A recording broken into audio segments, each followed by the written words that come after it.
Hello, welcome back to my channel. Let's pick up from where we left off last time.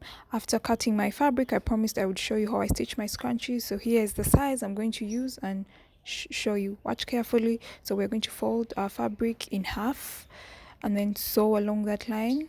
Yes, me demonstrating. Yes, sew along that line. So when we're done, we're going to do something called the burrito fold. I don't know if that's what they call it. I learned that recently. So we're going to fold on the side that we did not stitch along, so we're going to carefully tuck that inside.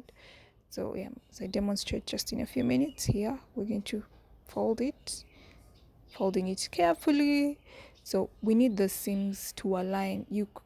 I would prefer to use a needle, but yeah, I just eyeballed it in this case, but most times it would be proper to use a needle if you want your seams to align.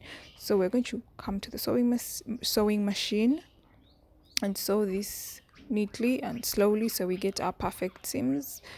So here is me just reminding myself to keep tucking this inside so we do not sew the fabric that is tucked inside. Otherwise we'll create a whole mess and then you'll have to undo the whole thing, which is not what we are looking for.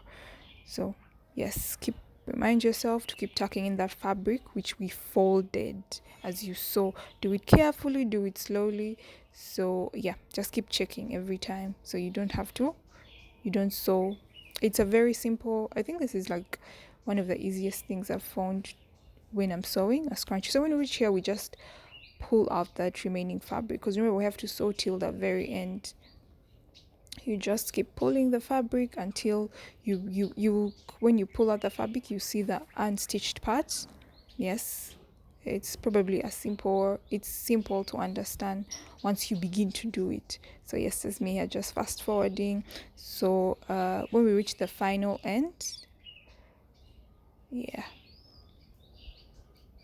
when we reach the end, we're not going to sew till the very, we're going to leave a gap, because remember we have to turn this fabric inside out. So you can leave an inch or your desired measurement, which you'd love to leave.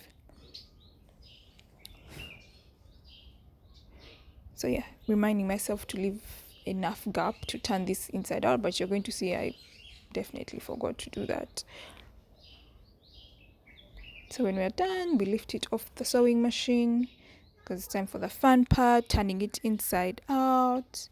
So yeah, here the gap I left was too small. Normally you could use a safety pin, or there are always tools to turn this fabric inside out so you don't have to break your nails or your fingers, so they won't be painful. But yeah, I always choose the hard part. So we turn this inside out. Once you get a hold of it, everything is smooth sailing from here on. Yay, we made it. Now you see our seams are aligned perfect and the gap for our plastic is there. Yay. Now we're going to make a perfect scrunchie with this tubing.